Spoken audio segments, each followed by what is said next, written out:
Hello and welcome to the Strange Dominions, where we seek to unlock the mysteries of the unseen and unheard, unknown and unknowable. I am your host, Octavian Graves. Tonight, I interview Ashley Hilt about her 14 research, paranormal podcast called Monster Radio, and on Wednesdays we talk weird, and her own strange and paranormal experiences, including an awesome Mothman story. Ashley also goes into depth about her Mothman documentary and the sequel and book planned for the coming year. If you have seen something strange or unusual, such as a cryptid, spirit, UFO, or anything in between, please send me an email at strangedominionspodcast@gmail.com and you could be a guest on the show. If you have a Bigfoot or cryptid story, you will be jumping ahead of the list, as I'm really trying to bring a stronger Bigfoot presence to the show. If you are enjoying the show and would like to get extra episodes, merchandise, and more, you can become a patron starting at $4 a month. All the links for Ashley's work and our Patreon page will be in the description below. With all that being said, let's get into the interview.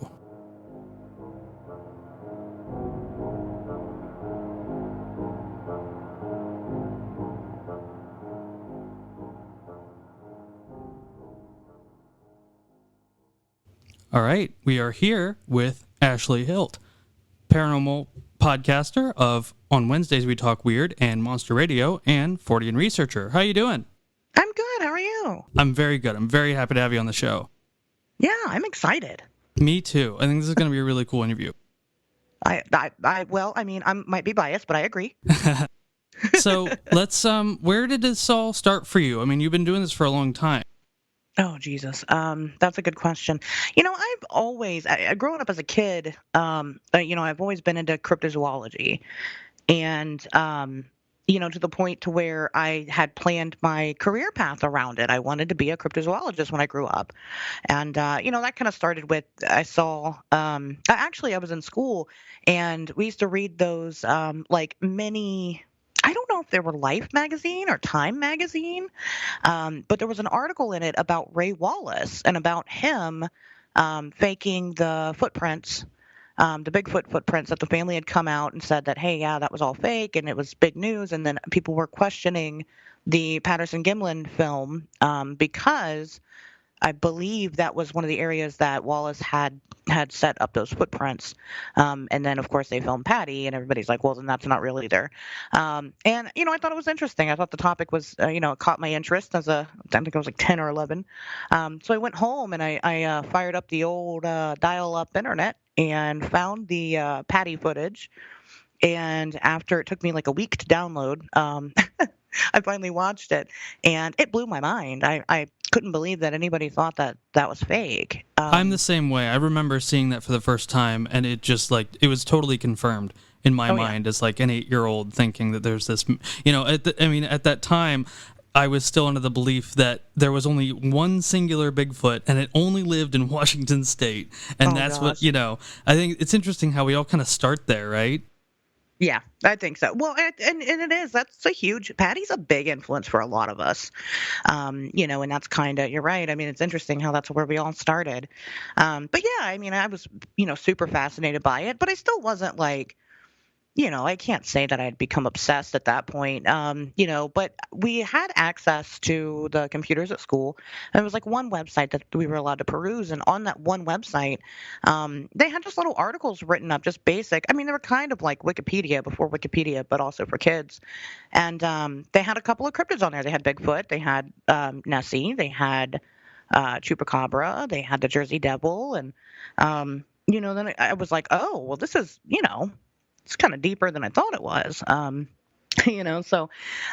then from there, I just, was a weird kid anyway. I was into, checking out books at the library about ghosts and hauntings. And, I was really into witchcraft then. And, and kind of as the internet started to boom and that became a thing, got to the point to where in my teens, every morning I would wake up and I would read a website called Cryptomundo. And if you're my age, then you probably know what I'm talking about. Oh, yes. A big fan of Cryptomundo.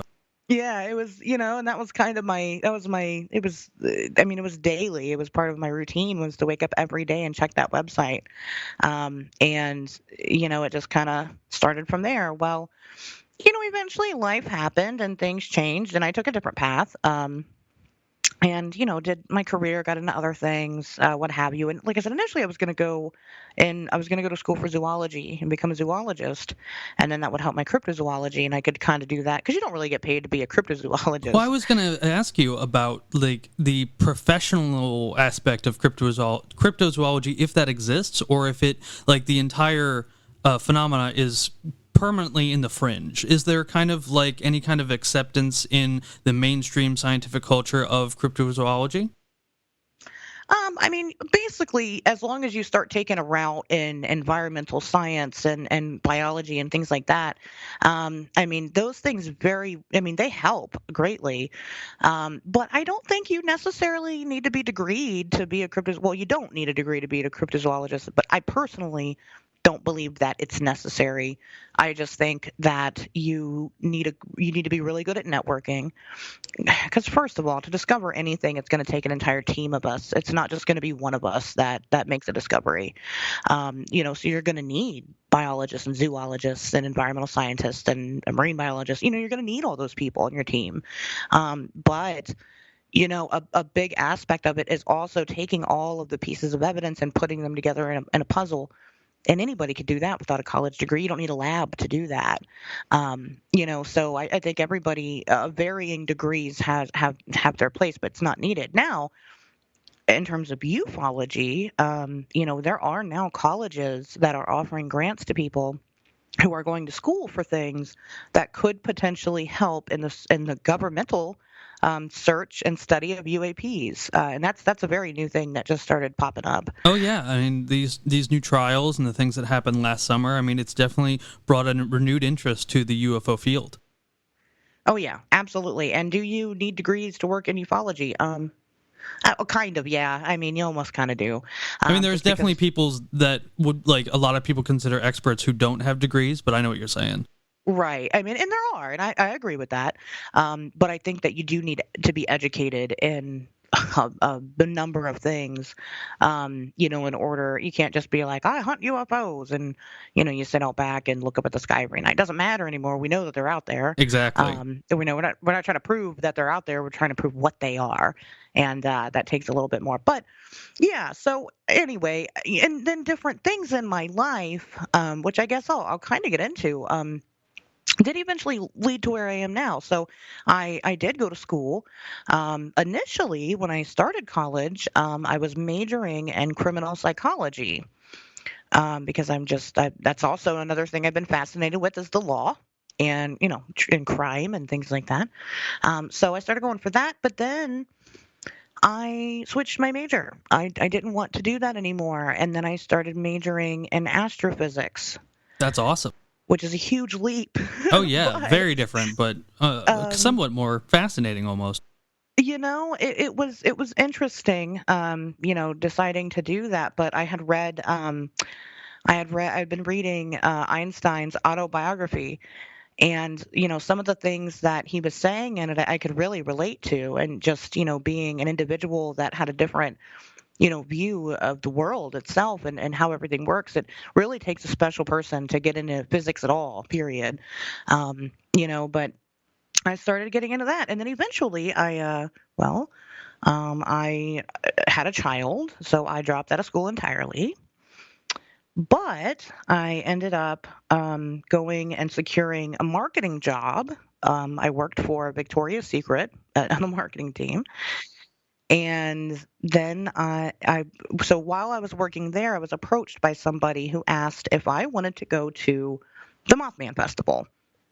And I said, sure. I'd never been to Point Pleasant, West Virginia.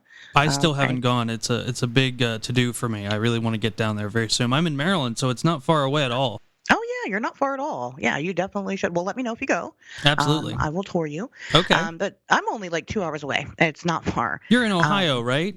I am. I'm in Dayton, Ohio. Yep. And so, yeah. So I mean, we go all the time, and of course, I'll get into more why, soon. Just But on a note of Ohio, I had an ex who lived in Barberton, Ohio, which is a very small town. And driving through Ohio, she was taking me to places, and I was in awe of how forested it is. Like there's oh yeah, just so much woods. And being from Maryland, we have woods, but it's very much in the middle and surrounded by neighborhoods and towns. There's no true wilderness in Maryland. Even when you get out into like the western part, which is technically part of Appalachia, there's still so much development that it's very difficult for people who've, spent most of their time in Maryland to see a place like Ohio. And in our minds, we, have this idea that it's all kind of urbanized as well. But no, it's very vast when it comes to the wilderness. Ohio's a really large state, actually, and I mean we have a variety. People are like, "Oh, it's a flyover state." No, let me tell you, Ohio was definitely worth checking out. We've got everything, but you're right. As far as the wilderness goes, I mean there are, especially when you're talking. I mean the foothills of Appalachia start there. And while we don't exactly have mountains, we sure do have some very impressive hills. And so it's no, weird. I also have an ex that was from Barberton. That is, I don't know if that's a synchronicity or not, but it's That's very odd interesting because I've only ever heard about that town in because of relation that to person. this ex. Yeah. Same, yeah, exactly. It is in a very big town, so that is really weird. Maybe it's the same person. Maybe. I'm just kidding. Just that one person dating all the weirdos. But Yeah. yeah. So in 2019, I was asked to go to the Mothman Festival. Again, I didn't believe in the Mothman. I thought it was ridiculous. Okay. Interesting. I was very much had a very scientific approach to the world. I didn't have any type of spiritual or religious beliefs You or weren't full into the woo yet. not at all, not even close. So I thought the Mothman was ridiculous. I just thought maybe it was some type of mass hysteria where people thought it was fun to get involved and say that they seen the thing. But anyway, one of the friends that was going, he was working on he had got a decently sized YouTube channel, and he was like, well, I'm gonna make like a little documentary, like a YouTube documentary about Mothman, and he was like, do you want to be like the quote unquote cryptozoologist? And I was like, sure. You know, Okay. Very cool. so I thought it'd be fun, and well, we went, and when we went for the weekend, um, it was very weird. I mean, things that I had just never even experienced ever in my life had happened, and it was a very personal and very jarring experience. Like the day before we left, so this guy working on the documentary, me and one of my local friends were mutual friends with him on social media. Again, he's a YouTuber with a really decent following, and we had never imagined that we'd be in the position that we would meet this person. So he had actually traveled. He was from Arkansas, and he traveled to Ohio, and we were all going to go together. And the day before we actually left for West Virginia, I told him, I looked at him, I said, I don't know why. I said, but this weekend's really significant. I just feel like this is a big deal. Something's weird.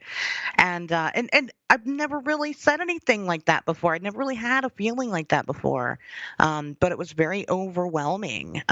This kind of, I don't know, this feeling of change is in the air. I really didn't know what it was. But anyway, so we go, and like I said, we experience so many things, and I talk about it more in my documentary. But some examples I can give is just silly. At one point in time, we walked out of we had dinner, and we walked out of the restaurant, and the guy that we were with, he stops me, and he's like, don't step any further, but look down.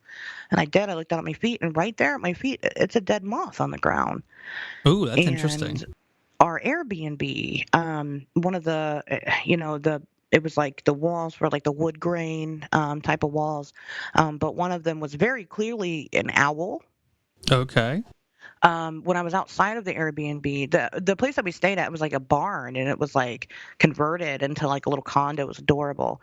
But we were like out, and we're like literally in the middle of mountains. It's beautiful out there, and nobody's out there. But I was outside at one point, and God, it sounds crazy, but there was a crow, and it was like trying to get me to follow it. I don't know how to explain that, but it was. You don't It have was to. like Trust me. trying to On look. this show, we worship the weird and the crazy. So, you're fully in line with this. It was one of the craziest experiences I've ever had. It was like it would like stop and turn around and like yell at me And like and wait for you? He'd be like, hey, and like, wait. And I'd start to like walk towards it. And then he wouldn't fly away. He would like hop along. But eventually, like, I was just kind of, I was like wearing these shorts and I didn't want to like go into like there was grass and tall and I didn't want to go in there. And I was like, I'm not going to do that. At one point in time, we kept saying, hey, we're experiencing these signs from the universe is what we called them. I didn't know what they were called at the time. And, at one point we, stop at this pharmacy, and this pharmacy, so everything in West Virginia is like an hour away. Our Airbnb was an hour away from Point Pleasant, so we'd have to drive all the way to Point Pleasant.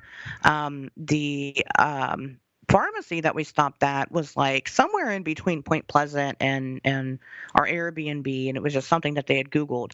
Anyway, it's called Fruths, and I think about this moment every time. It's like Fruths is like a big chain pharmacy in West Virginia. I know that now, but I didn't at the time. But anyway, we get out of the car, and I'm a smoker, so I get out while everybody goes to the pharmacy to smoke, and there's a newspaper holder thing, like newspaper stand right there, and real big on the sign of it, it says "Signs of the Times." I mean, huge, a literal sign. And it was amazing. But what's nuts about that is, so I wasn't driving, I wasn't in control of the driving, and that happened, that situation happened.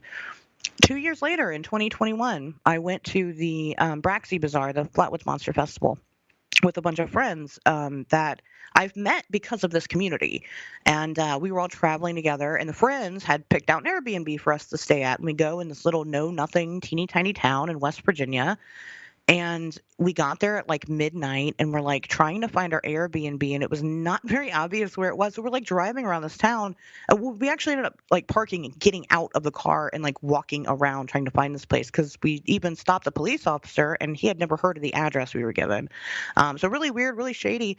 But while we're there, I see a Fruits Pharmacy, and I'm looking at it. And like I said, I think of that moment every time now. I see a Fruits, and I'm looking, and I'm like, huh. I think that's that same pharmacy. I think it's the same one. Just because it was like kind of in another building with like these other buildings attached to it, and the one had like a specific architecture on the outside. And I was like, I don't know. In the morning, I'm going to go investigate. So I did. In the morning, I went over there. Now, the first time that I was there in 2019, I had actually taken a selfie right outside of it. So I pulled up that selfie. I looked at it. And then I pulled up my camera, and I did like, facing me, and I kind of walked around looking, and sure enough, bam, there I was, the exact same spot I'd been 2 years ago. I'd ended up at this Wow. place twice, That's insane. not by choice either time. It was crazy. It blew my mind. Yeah. Yeah, this stuff happens and you just don't really know like what to do with it. It just kind of sits in your brain and I've experienced a lot of stuff Yeah. like that too. And what does it mean? Is it significant at all? It is significant, but I don't know what it means, and I don't know how it's significant. But you feel it. You feel it within your whole body. Yeah, When things like that happens. the way that I've been kind of told about this stuff is that synchronicities, their real function is like pointing you at stuff. It's not Right. supposed to be dwelled on individually. They're just supposed to be Exactly. to show you where to go, or if you're just kind of confirmation that you're doing what you need to be doing. Sure. Right. So anyway, that's just some examples of what had happened in 2019 that kind of changed my mind about things. So that individual that originally asked me to work on this thing together, well, we got very close, and he wanted to make a feature-length documentary because of all the weird things that had happened. And, he just wanted to make it about Point Pleasant and, the 1966 to 67 stuff, and things like that. But the more we had started working on it, the more I started digging into things, and it just opened up a whole new world of other stuff, in regards to the Mothman. And, well, eventually him and I had a falling out, and we don't speak anymore, which is fine. But at that point, I was like, well, what about this documentary?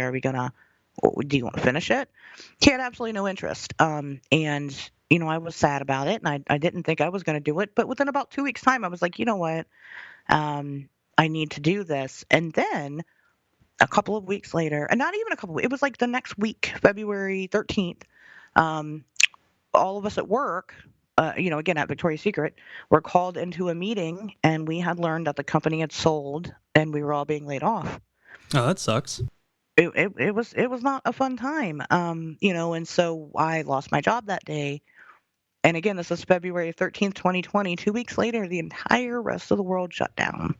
Okay, so there's some really interesting things going on right now because I didn't know that we were going to talk about Mothman, and on this Monday, I am interviewing the Moth Boys, the Moth Boys podcast.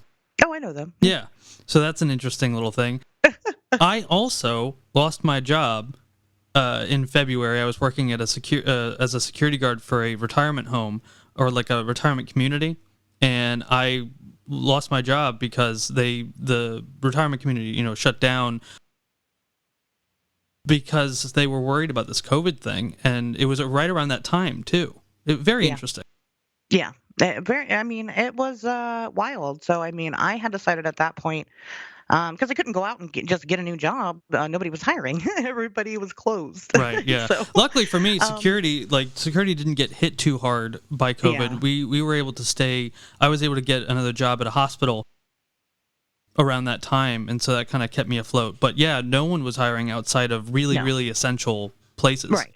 Right. And, it just wasn't happening. So, but it just kind of hit me like a ton of bricks. You know what? This was supposed to happen. I'm supposed to do this, and I'm supposed to do it full time and just throw everything into it. And I'm either going to sink or swim. I'm either going to make it work or I'm not. And, it kind of just, I started kind of backtracking through my life, and I didn't really realize how much the things that I had already been doing played a big part into this. Studying criminal psychology and forensics, that helped me to be able to speak with witnesses, speak with people. A lot of my theories involve a lot of trauma. Actually, one thing that I find is when I talk to witnesses, every single one of them, I've had not one yet that's had an encounter with something that hasn't experienced some type of physical or emotional trauma. Um, and then, of course, the astrophysics, most of my theories are also based around things like string theory. And, I subscribe to that a lot. And then, my gosh, to top it all off and then just totally jump to marketing makes perfect sense because, again, there's nobody that's paying me to investigate these things. So if I need to make money off this stuff, I have to do it by making content, selling things on the internet, networking, being able to network. Oh yeah, And, that was the big thing when I started this. Is I had no idea how many people I was going to meet and form like very long right. lasting relationships with. Right. And it's very important to what you do eventually.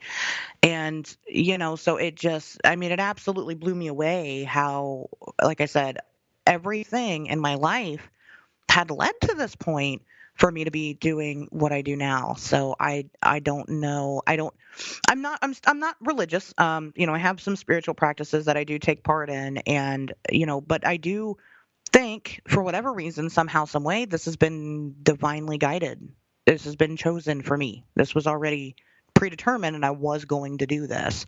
And, again, I don't know why. I don't know if it's my job to figure out why. I don't really concern myself with it. It's just important that I do it.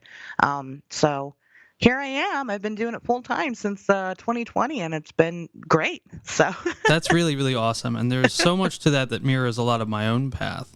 But with the podcast that you do, what made you decide to do a podcast? How did that really start? yeah, so I didn't, I started this again working on a documentary and just wanted to be an investigator, but I had no social media footprint. I've never filmed anything before. I've never been the creative type. I have no idea in 2019 when I went to the Mothman Festival, I still didn't even own a smartphone. So I had no idea what I was doing. Lucky you, Um, honestly. I was one of those people. I was like, no, man, I'm all about experiences. But I needed that. Hell, if I was going to make a documentary and I wanted people to watch it, people needed to know who I was, and I needed to give them a reason to give a damn about it. So I started kind of building social media. Well, I'd met Pat O, my co-host of On Wednesdays We Talk Weird, because we had some mutuals, and he got a hold of me because I had put a call out for people to help edit the documentary. And he had sent me an email and he was like, hey, I'm actually a filmmaker in Chicago. I'd be more than happy to help you with this. I love stuff like that. As a matter of fact, I saw aliens in my house when I was a kid and told me that story. And, which we kind of just got to talking. Anyway, so I call him one day and me and this guy talk for like 3 hours, immediately hit it off. We're great friends. And, I'm telling him, I'm like, right now, I'm just trying to build some type of social media footprint while I do this stuff. And he's like, why don't you just start a podcast? He's like, you don't have to do anything. You just turn your computer on and record, and people will listen to it. And I thought that was a really good idea. So that's what I did. And it wasn't with him. He wasn't the original co-host of the show. Okay, see, I've been listening to it, mostly the newer episodes, so I didn't know that. Yeah. But it's a Yeah. great podcast. You do it. You're very good at it, and you Thank you. portray the information in a very fun and kind of lighthearted, but also informative way. I really enjoyed your episode on the Warrens, and I agree with you on a lot of points. Sure. Well, thank you. Yeah, that's the point of it. It's not your typical paranormal podcast. It's not the spooky, scary background ambient sounds. It's fun and it's funny. And the point of that is because I want to connect with people that aren't already fans of this stuff. So I want regular people who don't know shit about Bigfoot or aliens or any of this to come and listen to the show, find myself and my co-host relatable enough to where they want to sit and just listen to us talk, and then hopefully in the interim they learn something. So we definitely try to give very unbiased. Of course we give our opinions on things, but we try to deliver the information as factually as we can, while also having a good time with it. So. Yeah, and you do such a good job. I really enjoy listening. Well, thank you. Yeah, of course. So with the Fortean research, what are some of the experiences that you've had, and kind of what has really pushed you into continuing it? Oh, goodness. That's a good question. So one of my first things that I did in working on the Mothman documentary was I had put a call out just on Facebook, and again, at that time I wasn't anybody, but just my friends and family on Facebook at the time. And I had just said, "Hey, has anybody seen the Mothman?" And one of my old coworkers got a hold of me, and she said, "Yes, actually, I saw it, and my mom's seen it." And I'm like, "Okay, very, very neat." She's like, "Yeah, come over. We'll talk about it, whatever." So I do. And they relayed to me their stories. The friend, she had seen it outside. They used to live in like this really wooded area, and she had seen it like standing outside, kind of by the tree line, and just had the signature glowing red eyes. It just looked, well, that's another misconception of the Mothman. He looks nothing like a moth. He's like a black human with wings with red eyes.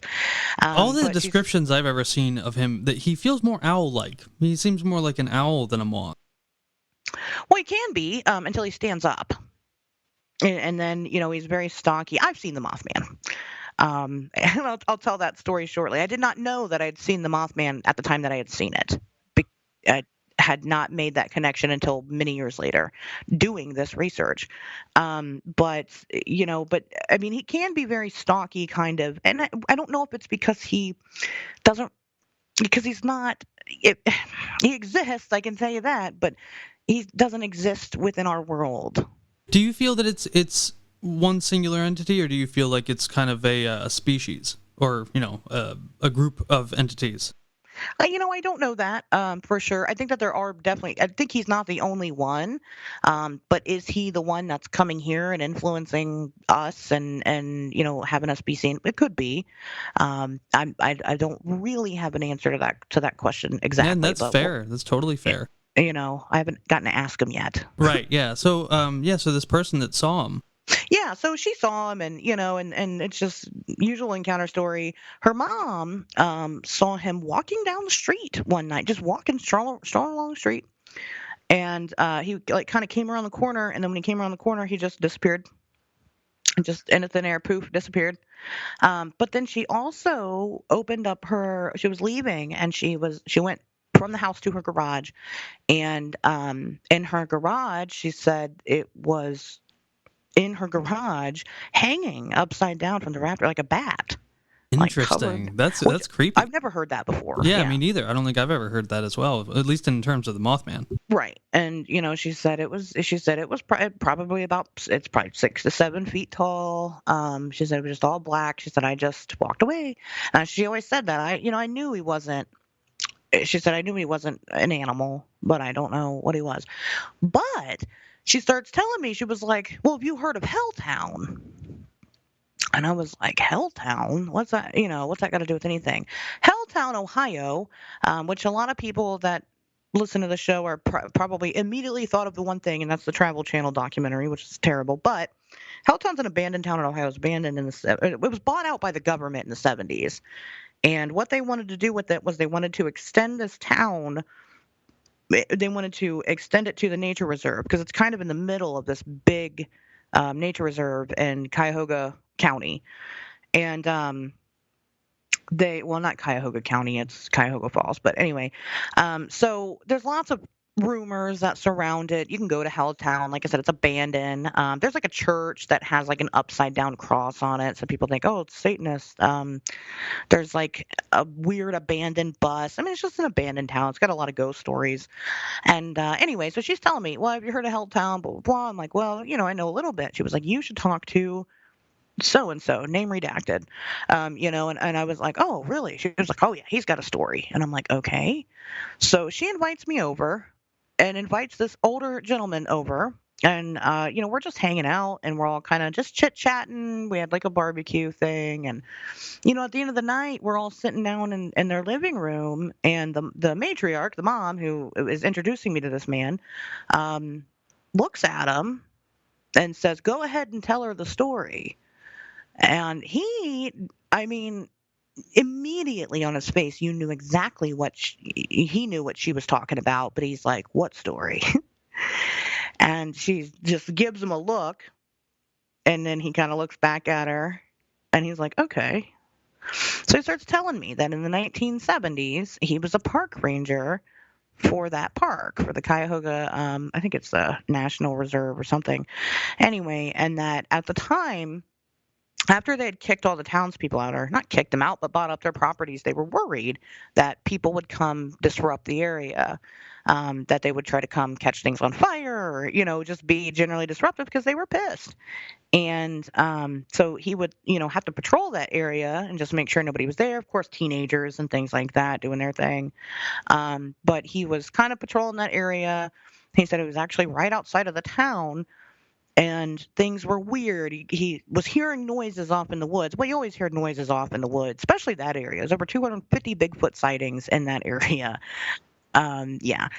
So there's lots of weird things out there. But, he heard some very unusual things he'd never heard before. He heard people yelling. He kind of started following it.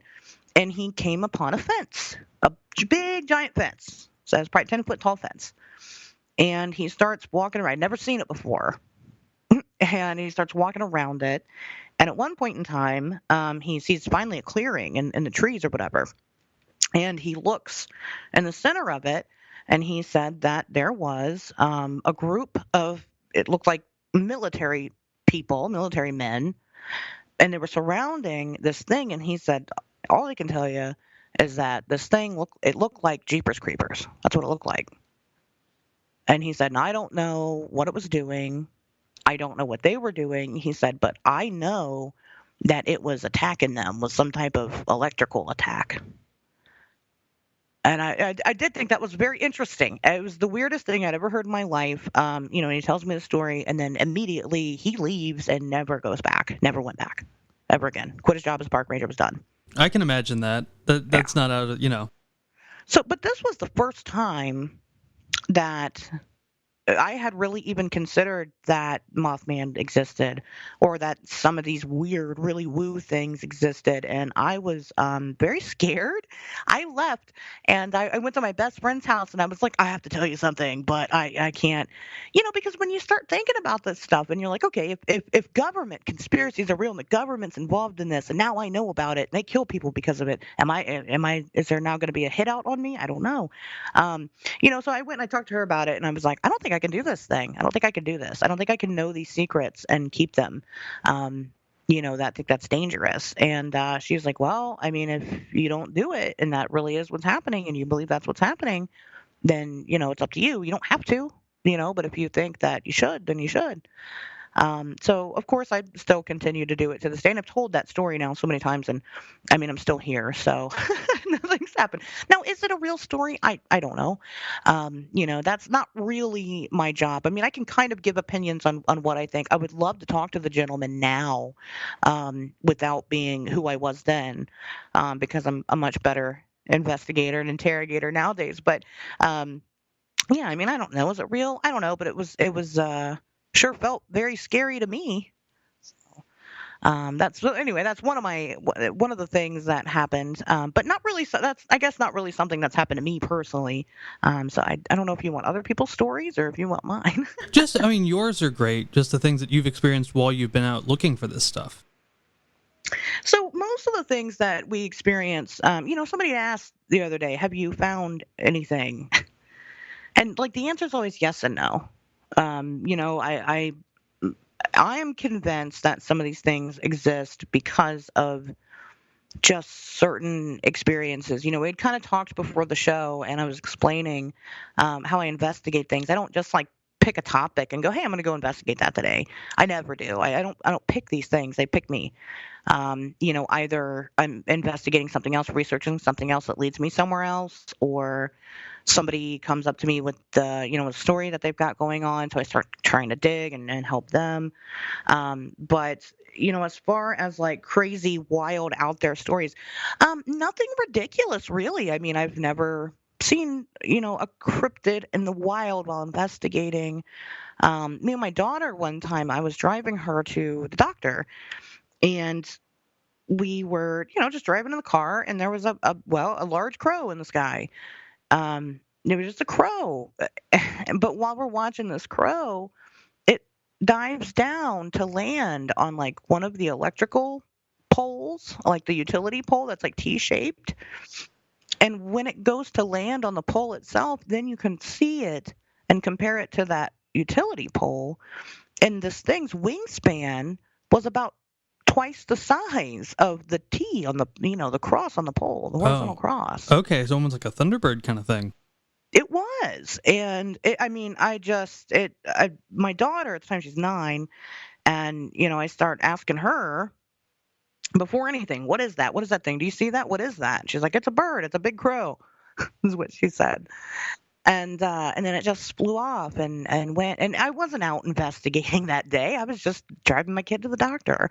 I've since learned that those utility poles, because I was curious, I was like, well, let me try to figure out. I had something for size reference, right? I had this pole. Well, how wide are those poles?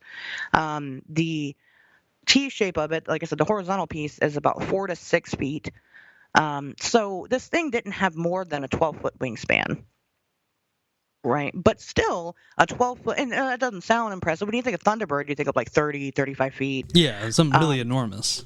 But when you're talking about a black bird, they don't get that big. No, they don't. I mean, crows are they're not as big as ravens. I mean, they're somewhat sizable, but they're a pretty standard sized bird.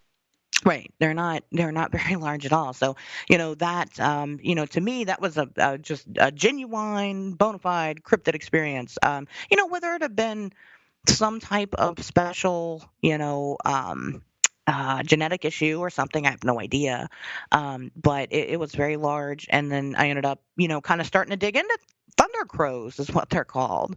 And other people see them a lot, actually. And, but again, when it's flying in the air like that, I mean, I had no idea that it was going to end up being that large when it hit the pole. You can't really tell when something's up in the air like that.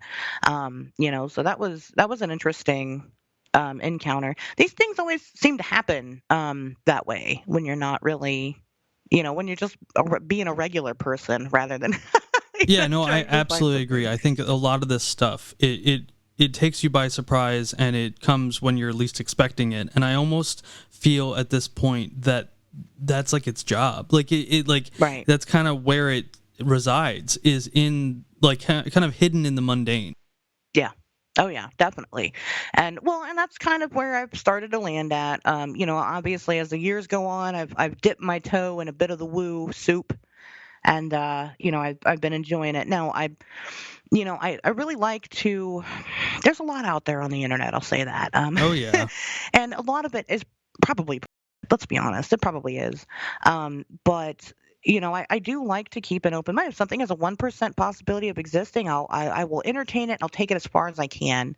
You have to keep an open mind, but not so open that your brains fall out. Exactly, and I think that's a really important tenet to follow when it comes to looking into this stuff, because you can lose your mind really quick.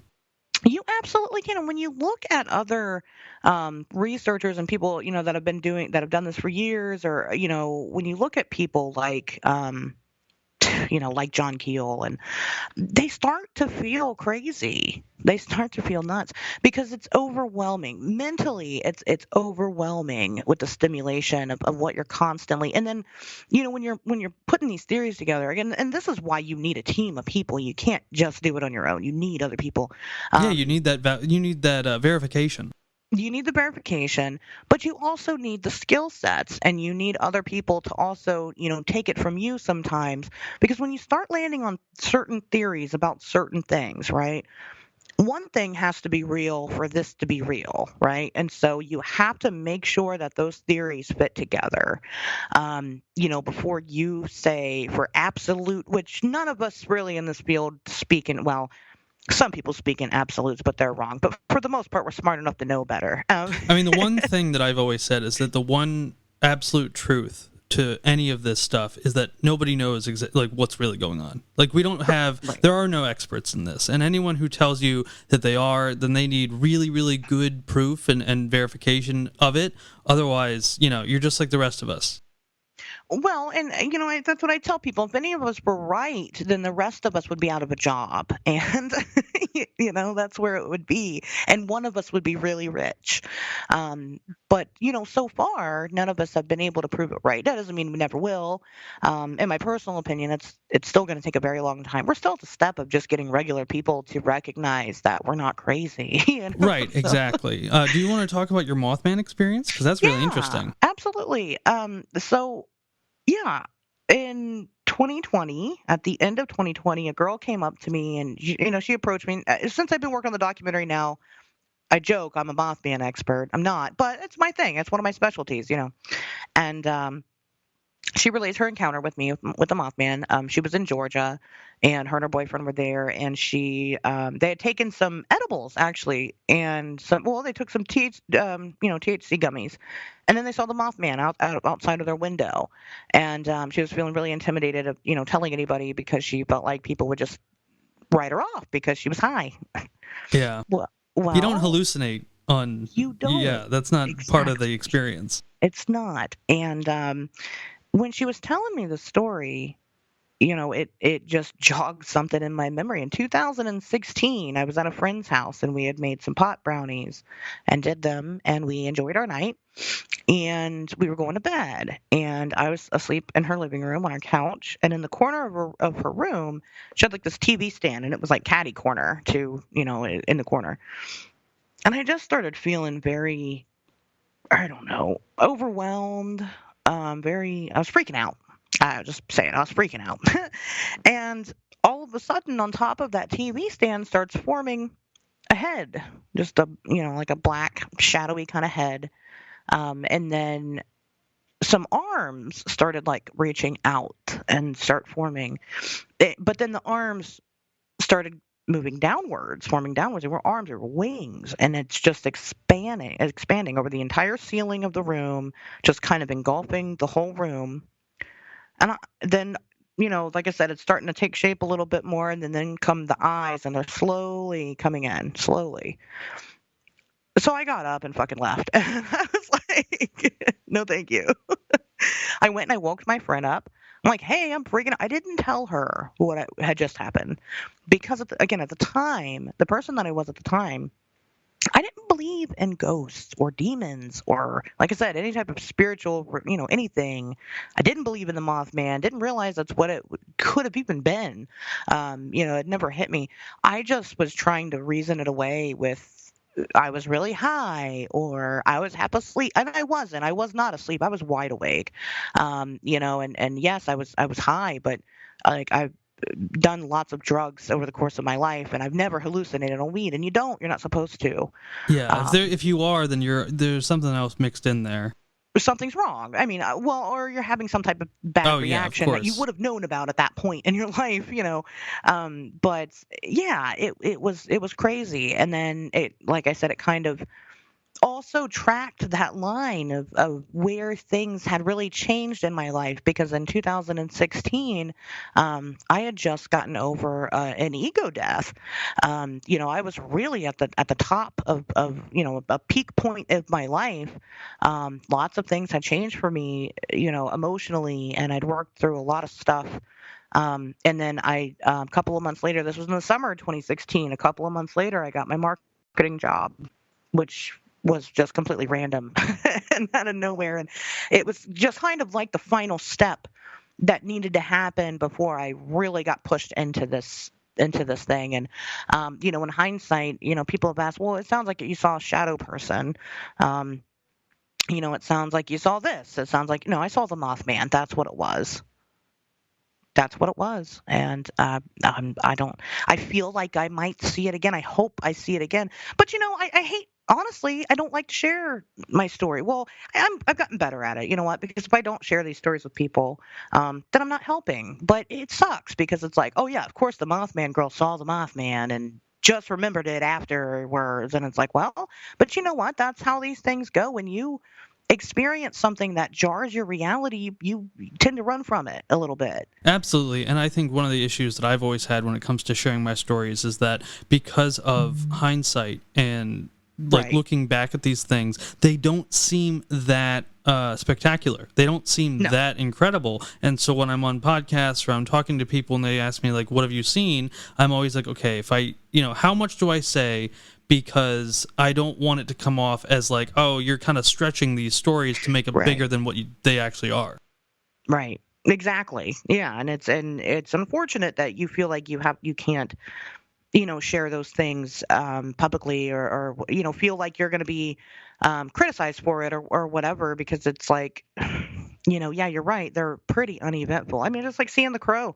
It's exciting to me. I'm like, holy shit, we just saw a big thunder crow. I didn't know at the time it was thunder crow, but you know, I mean, it's exciting to you, but yeah, it is uneventful. Pato says that about his alien encounter. We've talked about it a couple. We've done 2 episodes on it on the podcast, and then we just released a Patreon exclusive episode about it. And he always says that. I don't like talking about it because it's not that eventful. Yeah, yeah. I need to listen to that because that's very interesting to me. Yeah. Seeing aliens in your room, that's like a very envious thing. I mean, I think I would love to see that, honestly. Right. You're like, no, that's really freaking cool. Like, I haven't seen aliens, Well, I mean, I guess if you consider the Mothman one, but like that, I haven't seen gray aliens in my house. That's and that's how people feel about it. A lot of encounters that I get, some people will really tell this big grand story, and maybe that's because they're a good storyteller. Maybe it's because they've told it so many times that they know that you can share your truth, but tell it in an entertaining way. But a lot of people are just like, it's no big deal. I saw this thing one time, and that was it. Saw Bigfoot crossing the road. That was it. I saw it. Yeah, yeah. You It's know. interesting to hear the different ways that people think about this stuff. I mean, I have a friend who is, and it's very weird because on one hand, he was doing DMT on a weekly basis like it was his job, and yet on the other hand, he's a total materialist. Like none of this stuff is real. We're all crazy. If it's not proven Wow. by the mainstream scientific research, then it is all bogus. And he was telling me an experience about when he was a kid. He was laying in bed trying to sleep one night, and this really weird blue light was coming into his room, and he could not figure out what it was. And some other stuff happened that I don't remember, but it sounded very, very much like a UFO or alien encounter. And he was like, no, it was just my dad's computer in the living room. But the way he told it, it did not sound like that at all. I mean, it sounded much more grandiose than just Sure. his dad's computer. But yeah, to him, it was just hallucination, if anything. Well, and again, it's because it rocks your world when you realize that we as a species, that we are very infantile, and in our knowledge of the way that the world works around us. It's jarring. It's a really jarring reality. We're not very smart. We're not very advanced. We feel like we are because on our planet we are, but in the vastness of everything that exists and everything that's possible and everything that's out there, we're not at all. We're not even close. I couldn't agree more, really. Yeah, it's and so and again, for a lot of people, it's just stuff that you just can't think about. And even for people that have these experiences, or even sometimes people that are into this stuff, these are huge concepts. Oh yeah. To They're really wrap very your mind around some of complex. this stuff, it is a challenge. It is, if you look, which is why I love throwing physics into it, because that is a science that we recognize. And, if you follow physics at all, first of all, do you know how many physicists there are currently employed? No, I do not. Out of almost 8 billion people on the planet, now granted, not everybody is able to work, but out of almost 8 billion people on the planet, there are only 10,000 physicists on the entire planet. That's incredible. That is such a small number. I would have Right. thought that there was a lot more than that. Just a drop in the bucket. And these are people in physics, for anybody that doesn't really know what physics is, it's the study of the way that the world, that life and everything Reality, works. yeah. Everything, right? The study of reality, exactly. And, when you follow physics, just kind of the news and what they're finding. I mean, I'd say at least about every 3 months, they find this amazing, groundbreaking discovery that changes everything that we knew, period, about physics. Mm-hmm. But nobody knows about it. Nobody talks about it. We still go on living our lives, working our jobs, entertaining our families, whatever it is you do. It doesn't really change you and your individual perception of the world. Um, And I but definitely think that go one ahead. of the issues with that is even the most top tier intelligent scientists may not know anything about physics. Like physics is No. such a intrinsic and complicated subject and it's very contested in the mainstream scientific world, that a lot of normal people, like, it just doesn't resonate with them because they don't understand it, and they're never going to understand it. Yeah, it starts to get lost. I mean, some of these concepts that you start, digging into, you kind of start losing the concept of it. One way that I kind of like to explain um, our understanding of things, is imagine a dollar bill. Okay, you see it in your mind. You see a dollar bill in your mind. Are you Right, looking at a yeah. dollar bill? $1 bill. Okay, make it $10. Can you see Okay. that? 10 $1 bills. Yeah. Okay, make it 100. Can you visualize $100 bills? Getting a little grainy, but yeah. What about $10,000 bills? Yeah, I don't think so. I think that just Ten, goes a little bit past. what about 10 million? Oh yeah, not a shot. Right. And the further you go, I mean, the further away from you it gets. So you're just checked out at that point. It's like, oh yeah, okay, I can see the dollar bill, and then you keep going, and then it's just not. That's physics. That's how it works. And there's only, now granted, some people could envision the 10,000, right? There are some people that could, maybe they've seen $10,000 in ones before, I don't know. But there are certain individuals that can sort of start to conceptualize these things, but even them, it leaves eventually. But again, that's why there's only 10,000 physicists in the entire planet, because not everybody can grasp it. Right. Yeah.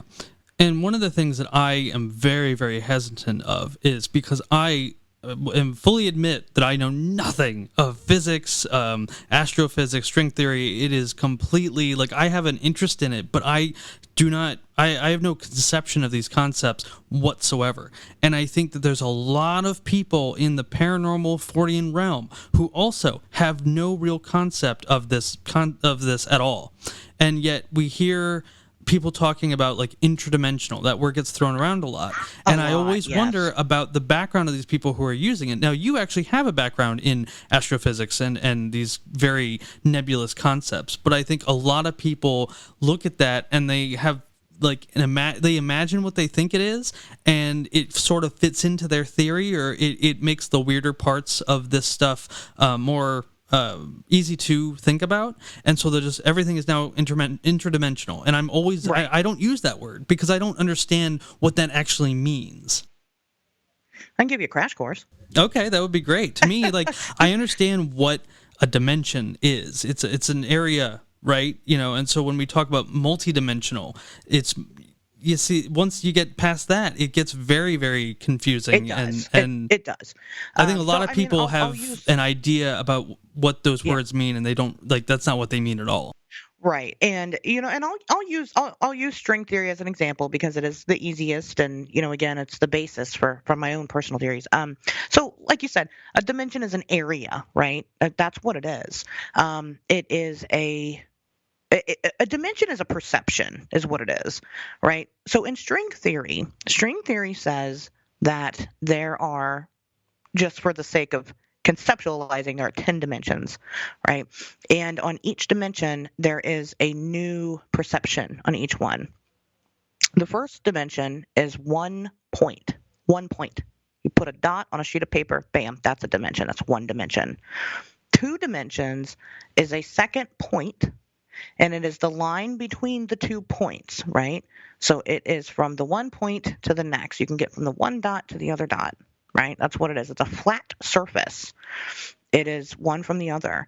Third dimension, and that's where we live in a third dimensional world, doesn't just create the 1 point from the other, it also now adds in a third point, which is depth. Okay, that's depth. So not only can we, if we're looking at a ruler, okay, a ruler would be a good example of a two-dimensional thing. You just see it, it's flat, right? It's maybe it's 12 inches. But as a third dimensional creature, we also know that the ruler has a backside to it, right? It's kind of thick. You can touch it and you can feel the thickness. That's what it is, and that's where our concept stops, is at depth. Okay. Um, so I like to talk about, think of a cartoon. Okay, so I can draw a cartoon. I can be a cartoonist and I can draw a cartoon, and I can make this cartoon do whatever I want it to do. If I want it to drink a glass of water, it's going to drink a glass of water. If I want it to go on a walk, it's going on a walk. If I want to give that cartoon knowledge of myself, I can do that. And I can then also take it away from them and wipe the memory of them and have them know that I don't exist. If I take a cone, an actual cone with my piece of paper, I pick up a cone and I start shoving it through the paper next to the cartoon, he's going to start losing his shit. What he's going to see is a point that starts expanding, and it gets larger and larger and larger, and it's engulfing everything around him, and it's coming closer to him, and it's just continuing further, and then it just disappears. And it's gone. That's what he's going to see. So that is our perception from us as third dimensional superior beings to the second dimensional beings. The fourth dimension. Do you know what makes the fourth dimension? What is the new point that's added in the fourth dimension? Do you know? It is time. So not only do you have the perception of length, width, and depth, you now have the perception of time. We cannot move to any point in time. We are on a 24-hour clock, and we will continue moving forward. We can't stop it. We can't go backwards. We can't jump and hop around. We have to continue moving forward. There's no way around it. In the fourth dimension, you can then master that time. You can jump forwards and backwards. You can go anywhere you want to. And that's kind of, then you master time. If we were to ever time travel, we would go from being third dimensional creatures to fourth dimensional creatures. Right. Now the fifth dimension gets a little crazier. Yeah, I think I watched a video and it explained like one dimension to 18 dimensions, and by like the fourth or fifth, I started to check out. You check out, right? The fifth dimension is like all about timelines and this and that and the other. It's crazy, and I highly recommend finding. There are videos about it, and they do okay, but you will check out. You will, because again, you're not meant to conceptualize those concepts. It just, you can't. They're too much for your brain to handle. But yeah, then it starts, like I said, jumping timelines. String theory is 10 dimensions because the 10th dimension is infinite. Okay. So they ended at 10. So you're right. They might have went up to like 18 or something. However far that person could conceptualize it enough to create that video. They did it. But yeah, I mean, that's basically a crash course on that. So my theory is that, okay, if we live on the third dimension, what lives on the fourth and the fifth and the sixth? What are these things that exist there? And how do Now, they look when they again, come into our dimension? right, what kind of influence does it make? Because clearly I don't think we can perceive them correctly. I don't think that we've ever seen. I think these things do come to our dimension. I think Mothman is one of those things that comes to our dimension and then leaves for whatever reason. Um, but I think he doesn't really look like that. Yeah, it's like a mask. Yeah, because it's a way that we can kind of grasp it. You've got kind of arguments now since the woo is becoming more popular. You'll have people that argue whether or not Bigfoot is an interdimensional creature. You've got wonderful people like Ron Moorhead who explains it very well. But then we have a lot of physical evidence for Bigfoot. And personally, I'm in the camp that Bigfoot's flesh and blood. I think it's just an undiscovered species of animal. As much as I dabble in the woo, I do think that there are a lot of those, and I think a lot of cryptids are that. But I don't think that when people have these odd experiences, you've got stories of people that see Bigfoot and it walks behind a tree and then it's gone. I don't think that that's wrong. I think that, what happens is that these things, whatever they are, they want you to know that you've seen them. They want you to know that you see them, but they do it in a way, they're not going to disguise themselves as a coyote. Because then you just saw a coyote. They're going to disguise themselves as something that maybe shouldn't exist and is mysterious and you're going to stay up thinking about. But they don't want to do it to the point of completely melting your brain or whatever. They want you to be able to grasp that that's what happened. Again, what's the motive there?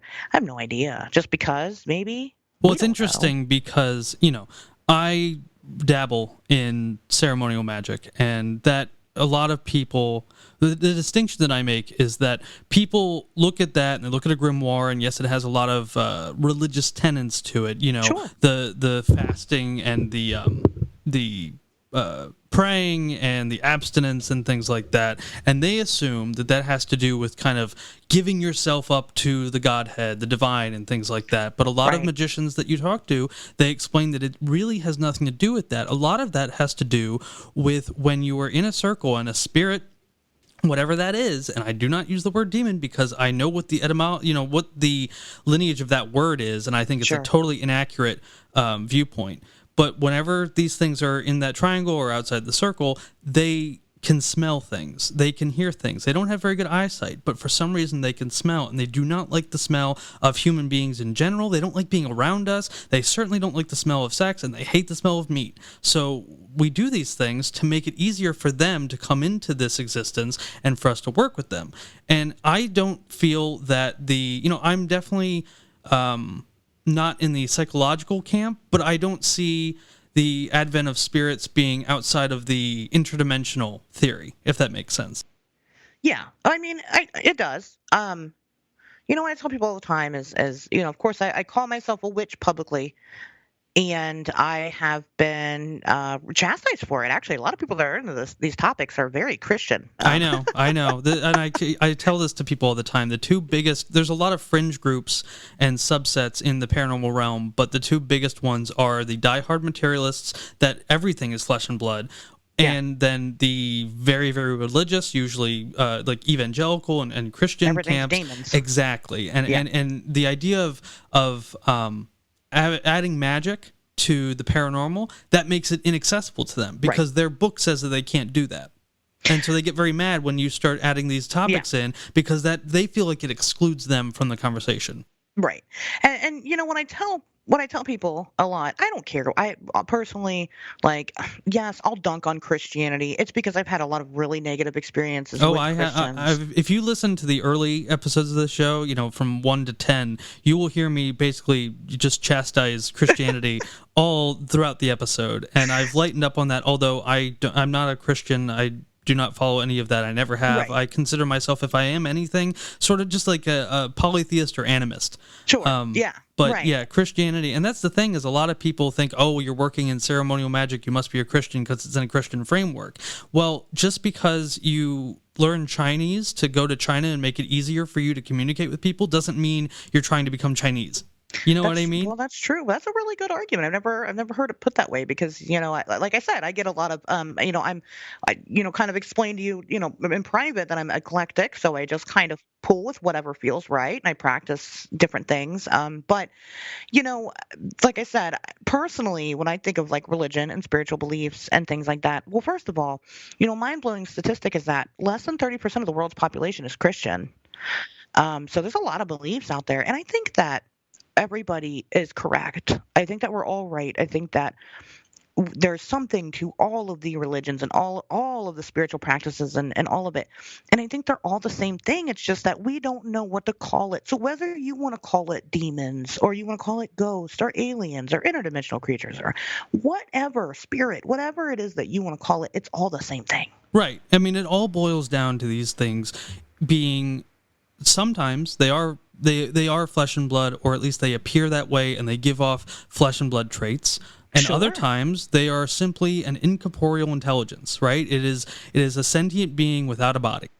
Right. And that makes up that could be a spirit, it could be energy, it could be whatever you want to call it. And that is, I'll be honest, most of my experiences are that. It's not. I'm not going to say that things talk to me or whatever. It's not like that. It's just having this sense of knowing and this overwhelming feeling of, this is correct. Whatever it is I'm doing, I'm on the right track. This is right. But we've had really strange, we've had strange instances of things. We do everything when we investigate. If we're going up to the woods to look for Dogman or whatever, we're taking the spirit box and the tarot cards, and we're right. And see, that's something that I us. really want to play with, and I've talked about this a little bit on my show and a few others, where you don't have to be a magician or an occultist to look at some of the techniques in that tradition and use it for your own. So, for example, when people go out looking for Bigfoot and they're going from a very flesh and blood mindset, a lot of people, what do they wear? They wear hunting gear. They use technology that we're familiar with. But what if you just put on a white linen robe and you lit some charcoal incense and you just said a little incantation, and even if these things aren't spiritual creature or magical in nature, they're still going to look at you doing that and say, well, I've never seen someone do that. That's very unfamiliar to me. Let me go check it out. And you might get activity. Now, does that mean that they're a magical entity? Not necessarily, but it would allow you to get closer to these things and maybe speak to them on a language that they understand. Exactly. And whatever that thing might be, I mean, it's worth a shot to use it. And even if you're out there and the way that I look at it, again, I do all this with synchronicity. Whenever I pull out the spirit box and we start talking to it, I don't think it's dead people talking to us. I don't even know if it's, I don't believe it's anybody talking to us. I believe what it is that you're hearing what you need to hear at that time. Mm-hmm. Yeah, no, I absolutely agree with that. And so so we'll use it. But we've had instances, we've talked about trying to invoke the Mothman. Mm-hmm. And trying to see what comes of that. We had planned this trip for a long time to go out to Point Pleasant, go out to the TNT area, and try to invoke the Mothman. We had gotten a team of people together to go do this. We were all set to record. We had everything that we thought we needed. We show up to Point Pleasant, and usually what happens if I go to West Virginia and we're taking new people, we'll go do the fun stuff first. We'll go to the Mothman Museum, and we'll go have a Mothman pizza, and that sounds delicious. Yeah, and we'll touch the statue's butt, and then we'll go out to the woods. It kind of gets you set in the mood, right, to investigate, because now you're like hearing all the stories and you want to go out to the you're immersed in it area, right? And while we're walking around the town, we were right by the Silver Bridge Memorial. And there's like a big mural painted right where the Silver Bridge used to be, on the flood wall there. And we were over there, and one of my friends, the friend that was there, the new one, was like, "Oh, look at this plant! I really want." And she started like walking towards it, but then like she noticed there was a dead bird right there in the ground. Now birds die, it happens, but there was a dead bird right there. And then so whatever, we move along, and then we're walking around, and one of the storefronts, there was a dead rat. And it was like cut in half, and it was like in the window, and it was weird. And I was just like, "Oh, that's interesting." There's the most dead animals I've ever seen in this place. But then we go out there, and let me tell you, I've been to the TNT area so many times now. We have mapped it actually. One of the people that work with me, my research partner, she is like big into the history. She's my fact checker, and we really deep dive into the history of Point Pleasant, West Virginia, and mapped the whole TNT area and figured out who owns what was this, and all that fun stuff. Anyway, we're out there. And we are getting set up. Okay. So we are, getting into a good headspace. We're setting up the cameras and all that. And all of a sudden, two people walk up. And I've never been out there and people show up. People don't hang out there. It was so strange. And so I was like, you know what? I think we shouldn't do this today. Yeah. So did they say anything to you? Did they interact with you at all? No, they were just walking around. Okay, interesting. Just two people walking around, and I didn't know if they were there to check out the Mothman stuff, or I don't know who they were. They were just walking around. But most of that land out there is private property. I mean, there are people that go out there. People hunt out there. You'll come across hunter. I mean, that's your biggest danger is the West Virginians out there with their guns hunting animals. Yeah. Well, I think that's the bane of any Fortean researcher's existence is how private these areas are. Like, there's very, very little actually public land that we can investigate on. A lot of it is on people's property, and they may back up to their house and you don't even know it, and it can get dangerous in that respect. Oh yeah, definitely, and that's how this this can be for sure. And then the second danger there is the water. So there was a terrible show. It's called Expedition X. All those shows, I don't watch them. I don't either, and I'm so glad to hear someone say that, because on all these these Bigfoot Facebook groups, they're always like, "Did you catch the new episode of Expedition Bigfoot?" And I'm like, "No, I didn't," because none of this is ever going to be proven on a mainstream TV show. Never. Like, it's entertainment, and people take it as some kind of genuine research, and it's nauseating, honestly. Oh yeah. Well, when you go to like the big things like CryptidCon and the whole speaker lineup is the Finding Bigfoot crew, you're like, are you serious? I was lamenting to my roommate the other day because I was looking online for just paranormal conventions. I've been doing this podcast now since January, and I feel like I really need to start going to these things and getting my name out. And it's Supernatural Con, Supernatural, and I'm like, okay, let me click on it. It's for the show. Half of these conventions are for the show, and I was getting really angry because I'm like, okay, well, can they name it something else? Can they put it in a different category? Right. Yeah. And it's annoying. But I watch these things and I'm just always shaking my head. I'm like, oh gosh, but I was watching the Expedition X. My good friend Tobias Whalen, he was on it because they were doing the Mothman, and of course they were talking about Chicago Mothman, so they pulled him in on it. But they were out at the TNT area, the crew of people, and they're like, they had a fucking boat in the water, and like the guy is like, oh, I'm gonna stick this whole hand into the water, and starts like showing, and I'm like, oh my god, you guy, the water there's still live munitions at the TNT area. It is a super fun project. The water is dangerous. Like, you will get cancer touching it. I mean, probably even just looking at it the wrong way, and it'll ruin your life. And I'm like, these people are out there and they're just touching the water like it's nothing. I'm like, it's terrible. It's all swampy. It's like all filled with all of it's covered in algae. The water doesn't move. It's pretty wild, actually. It doesn't move. It doesn't. We went out one time, and it was like late fall, and so of course all the leaves were off the trees or whatever, and it's so weird. The entire area was gray, and I'd never seen it like that before. And I haven't seen it like that ever since. And, this was when I was pretty new, pretty early on getting into this and going down there. So it's not like I'd been down there a bunch. It was the first time I was ever down there in the fall like that. And I'd commented on it to the person I was with. I was like, this is weird. It's really gray. And they're like, yeah. I mean, everything was just like dead. I mean, it was, but it's not. But then in the springtime, it all really, springs back to life. And it was very strange. It is a weird area for sure. I don't think the Mothman lives there. I don't think the Mothman lives anywhere. Yeah, I agree. I think a lot of this stuff, I don't know if it's a like if they're terrestrial bound, if they like live in these areas. Like, I was watching that not Expedition Bigfoot, but it's a Small Town Monsters production, and I love those movies, but it was The Nest.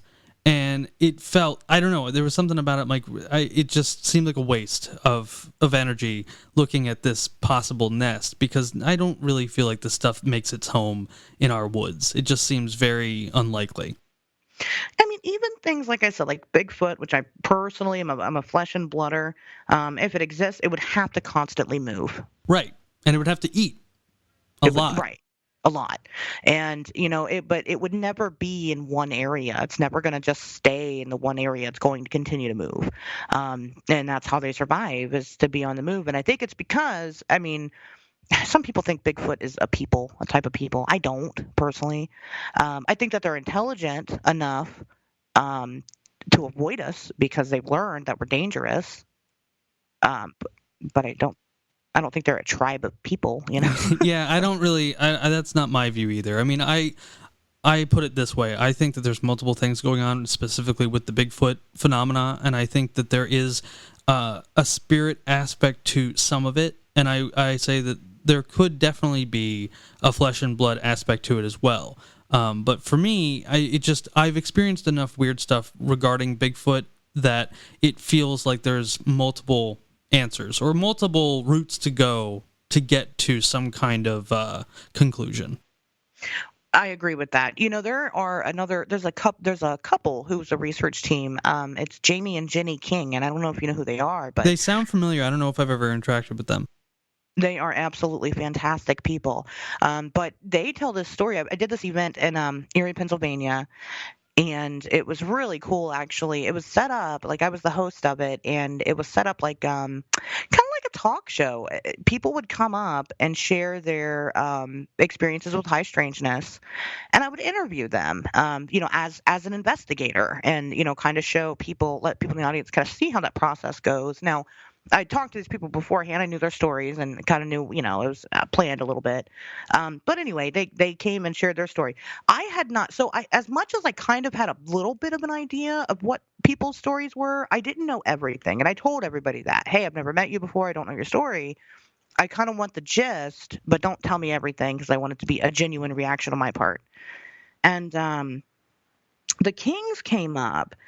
And I won't give away everything, but they shared this their amazing story about their experiences with Bigfoot and the synchronicities that they were experiencing. And not just that, it had things that I didn't have with my story. I mean, first of all, it fucking blew me away, because the story that they were telling was my story, except mine's Mothman and theirs is Bigfoot. And it was very validating, because you don't get a lot of that. You don't get a lot of people that experience exactly what you do. And it was very, like I said, it was very validating for me. But they actually had things that I didn't have. Like, they had physical evidence of like some of the things that they had experienced, and not experienced, but like just proof towards the synchronicities that they were having. And that's something really hard to capture. Like I said, I'm good friends with Tobias Whalen, and he says explaining synchronicities to somebody, it's like explaining a dream, and it is. They can kind of get it, but they don't really get it. And then it's not going to mean much to them. Right. And so that's been the hard thing to really relay in the research, is how significant these things are. Again, me ending up in the exact same place 2 years later, without my intervention at all, just blew me away. But nobody will get that, because it wasn't them that it happened to. Right. Yeah. And I'm the same way. Yeah. I mean, it seems, Hellyear's a big thing. I'll kind of talk about Hellyear for a minute, because they hit go hard ahead. on the synchronicities. They, talk about it a lot, and they show it, they capture it a lot. They do a really good job explaining that portion of it. But then you'll see like the fan base will be like, oh my God, I saw a blue balloon. And it's like, no, if you, that's not how it works. It's not your blue balloon, it's theirs. You're not getting the point of synchronicity. So, that's just something that I, which is a good resource I like to point people to get synchronicity, but I don't necessarily agree with the direction that they've gone. Yeah, and I have my own little quips about Hellyear. I thought it was a great show, and I enjoyed the way they did things. I thought there were some things that I feel like they jumped to a conclusion on a little early and kind of went into a very strange direction. But other than that, I thought it was a great show. Speaking of Pennsylvania, are you familiar with Timothy Renner and Strange Familiars, that podcast? Oh, yeah. Okay, great. So I'm a good friend of his, and we've worked together on a couple things. And if you have not read Where the Footprints End, I highly recommend it. Even as a Oh yeah. flesh and blooder, I think you would get a lot out of it. Yep, I've read it. Yeah, I've read both volumes. Oh, okay, great.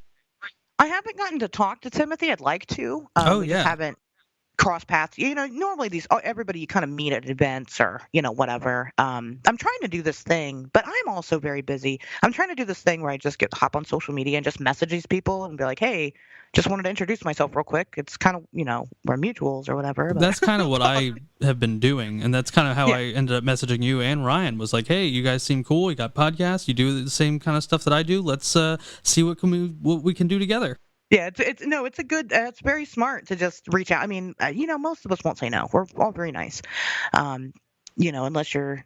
Oh, I'm not. I won't name names, but You can do that off anyway. the show. But yeah, no, he's somebody that I would like to connect with eventually, and just kind of shoot the shit, share ideas, Oh, whatever. he would. I'm sure he would love to have you on the show. And I think that would be neat. I'd do it. I mean, I just again I haven't talked to him yet, so Yeah, yeah.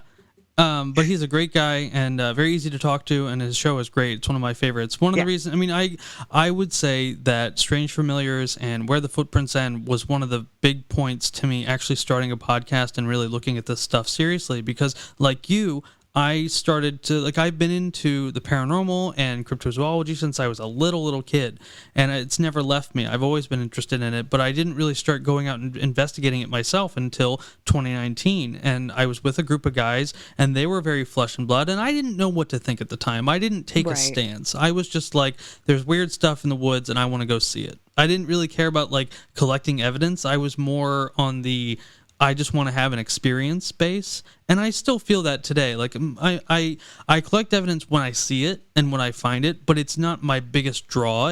I just really want to have an experience.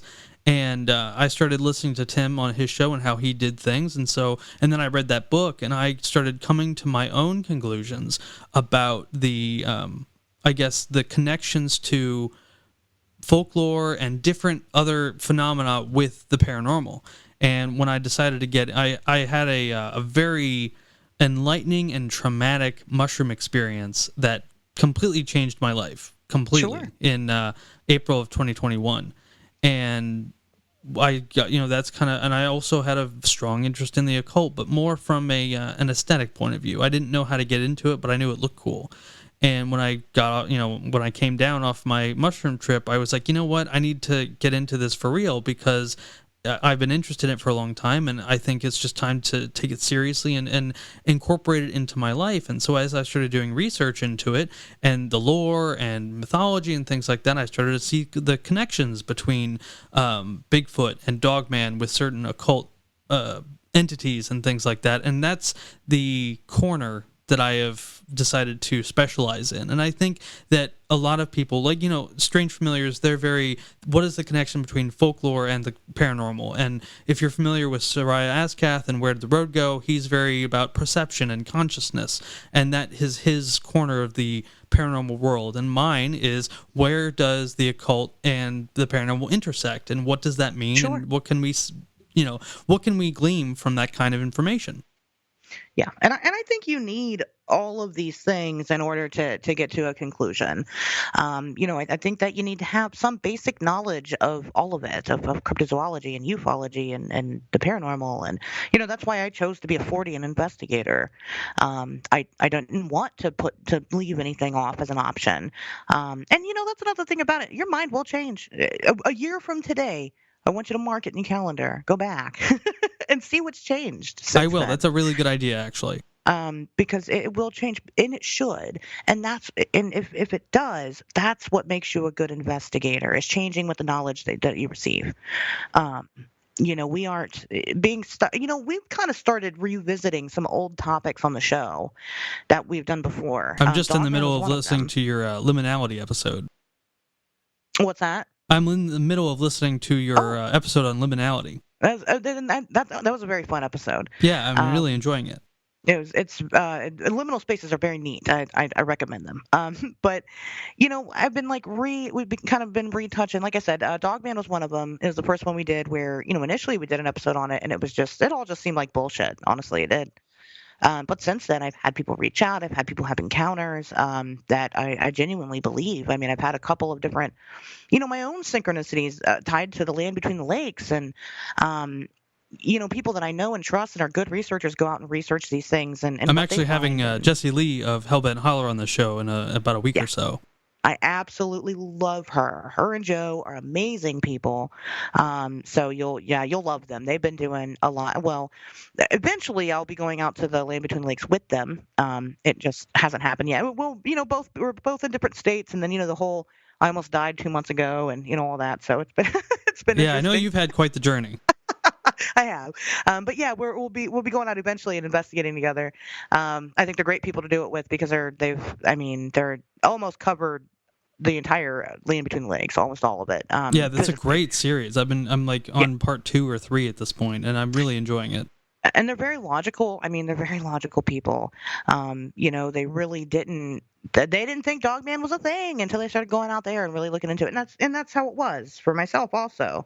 And I was very Um, surprised to know that she has a magical background as well as a paranormal one. And so I'm yeah, definitely, yeah, it's interesting how much I've seen, because a long time I didn't really see much of a conflation or an intersection between magic and the paranormal. But now I'm finding there is a lot here, especially with the people who are researching cryptozoology and the paranormal. They seem to also dabble in magic, and so I'm very fortunate to be in this field in this way, because there definitely seems to be a lot to go off of here. right. There is. Oh yeah, definitely. It's like I said, you kind of need all of it in order to make any headway. And I love that. I love that that's starting to. It's already hard enough when you go and tell people that you believe in Bigfoot or whatever. And I'm just using Bigfoot as the staple cryptid, right? He's like the most well known. Exactly. I've been Uh, meaning to do a show, like kind of like a group show with a bunch of different people, and just like, what's the deal with Bigfoot? Why is it such a big deal? Why can't we stop talking about it?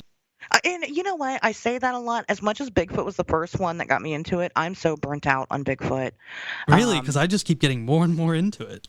oh man, because, and I think it's for me, it's because there isn't a mystery anymore. For me, it's real.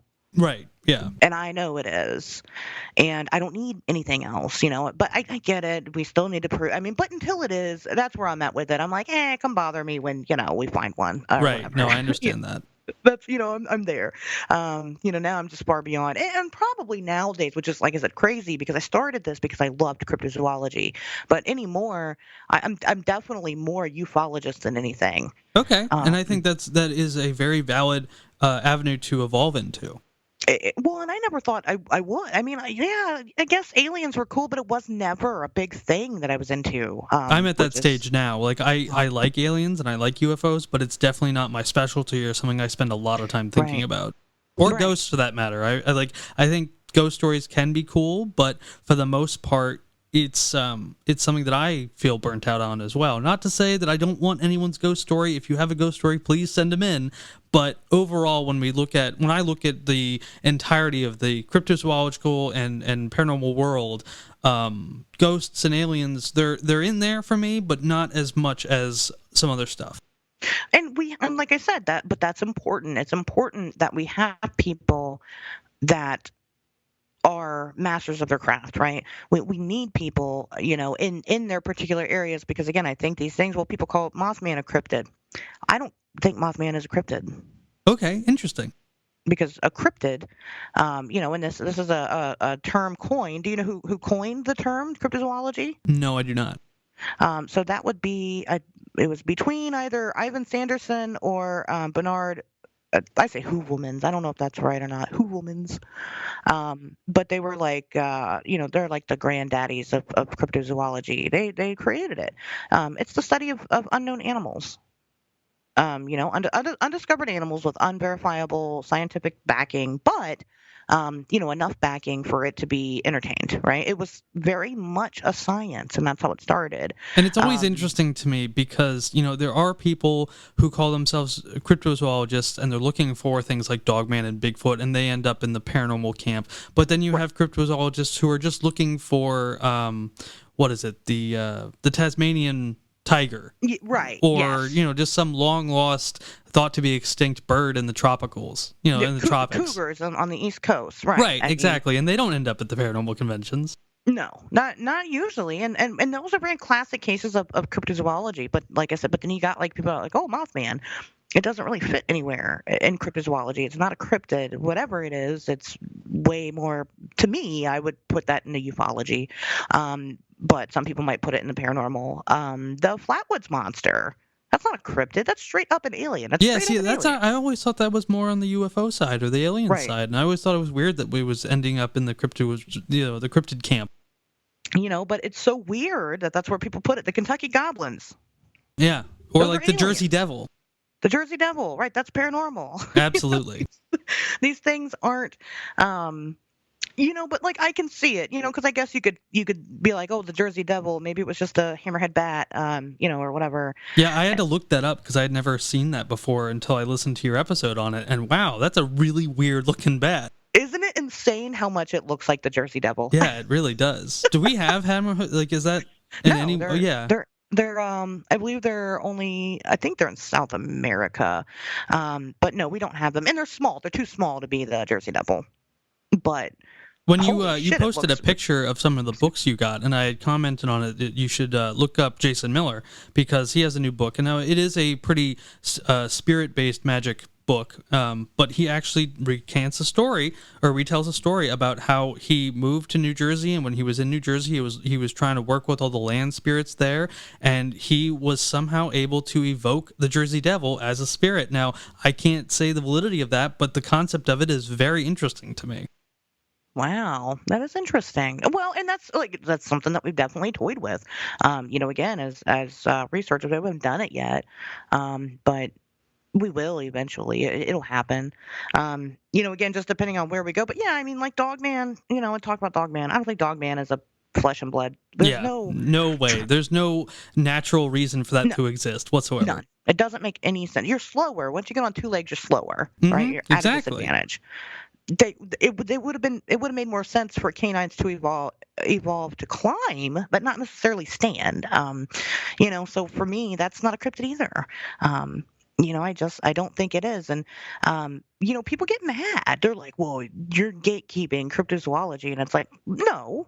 What I'm trying to do is establish a science, and science really relies heavily on terminology. Mm-hmm. Absolutely. And you have to have that. Now, do we want to make another word for these things? Because, yeah, they're weird, but we can't exactly say what they are. I can't tell you that the Mothman's an alien. I don't know. I think he is, but I don't know if he is. And an alien to me is something that is would be ultra-terrestrial ultra-terrestrial, I guess, is the term for it. I mean, that's what they are. They're not – they have to be interdimensional. If an alien can travel from their planet to here, then they have to have perfected some type of time, right? Exactly. Yeah, they have to be masters of the fourth dimension.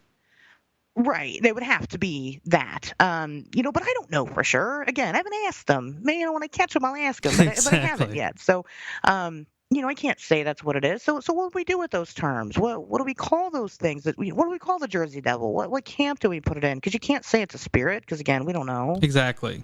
It's hard to put, definitions and things like that. And I've been wanting to do a show where I talk about, the vocabulary of the occult and the paranormal, yes. and talk about these terms and what they really mean and how to use them accurately.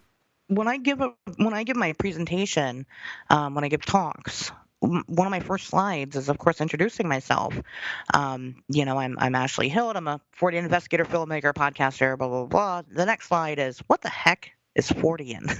Because nobody knows what it is, and they should, especially if they're into this. Other investigators don't know. And it's like, how do you investigate this stuff? And they've never heard of Charles Fort. Oh, yeah, I know. That was a big one for me. Book of the Damned is a great book. Oh, yeah. I got to hold a first edition copy of it at the Erie, Pennsylvania event. Yeah, it was really cool. But yeah, I mean, I agree. I think that terminology is really important. I really like to do a show. Ryan and I have talked about it because we do. On Wednesdays we talk weird. We talk about everything. Oh, right? yeah, you guys do not. You have a very wide ranging selection of topics. Yeah, huge variety for people. I mean, the most recent episode, it was dumb, but it was on the Mattress Firm conspiracy. And, sometimes, some weeks it's like that. When you're putting out an episode every week, sometimes You get dumb episodes, but people liked it.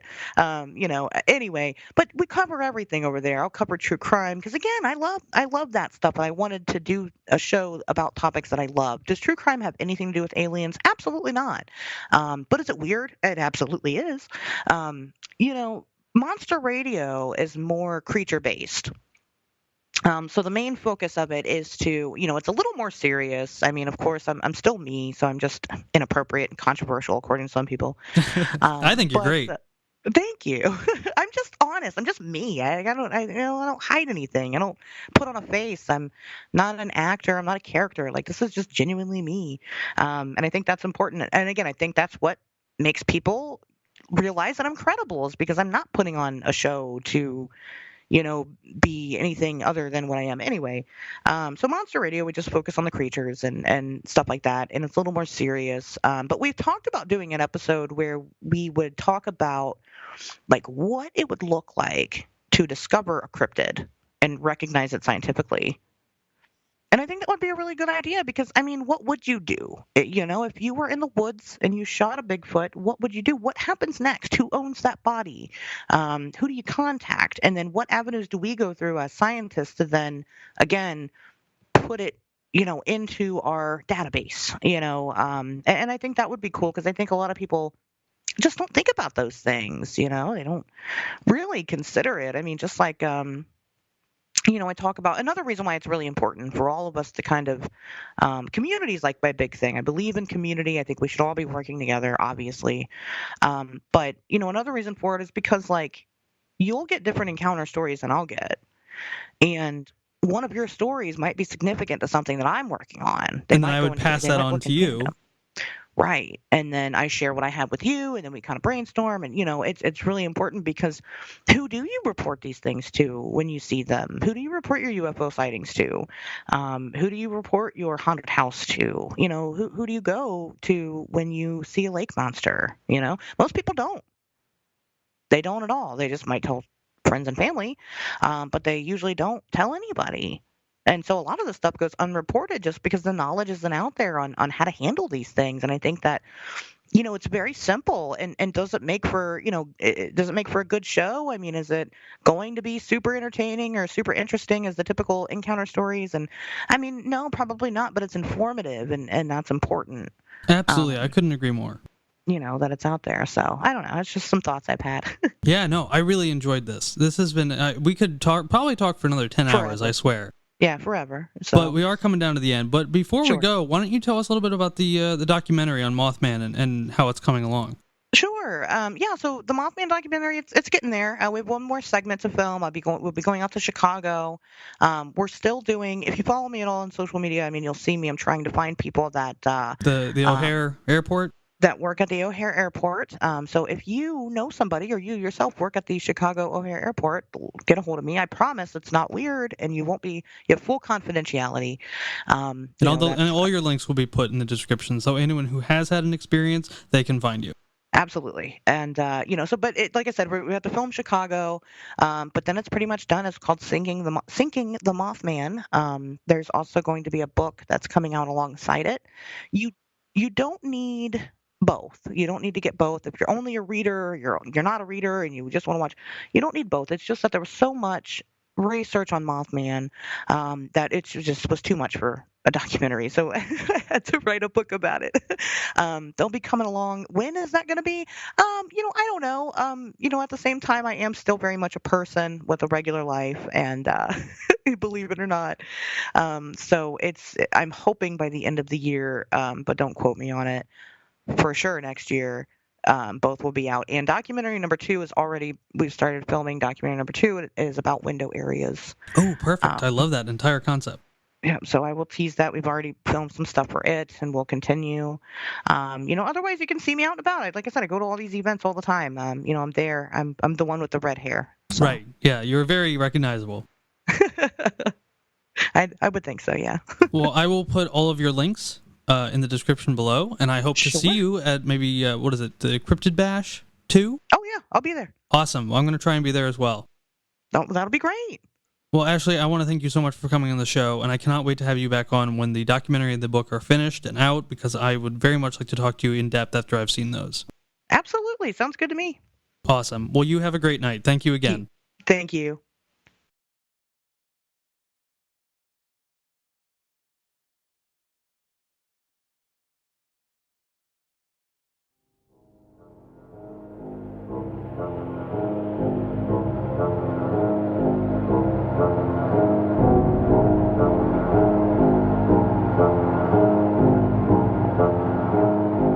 That was my interview with Ashley Hilt. I love talking with her about the Mothman and the intermingling of the paranormal and the esoteric with her. I highly recommend my listeners check out her podcasts, Monster Radio, and on Wednesdays We Talk Weird. All of her links will be in the show notes below. If you would like to support the show, but don't like the idea of a monthly subscription, you can send us a 5-star review on Apple Podcasts, as that really goes a long way to help the show, and we really appreciate it. Well, until next time, I will see you all in the Strange Dominions.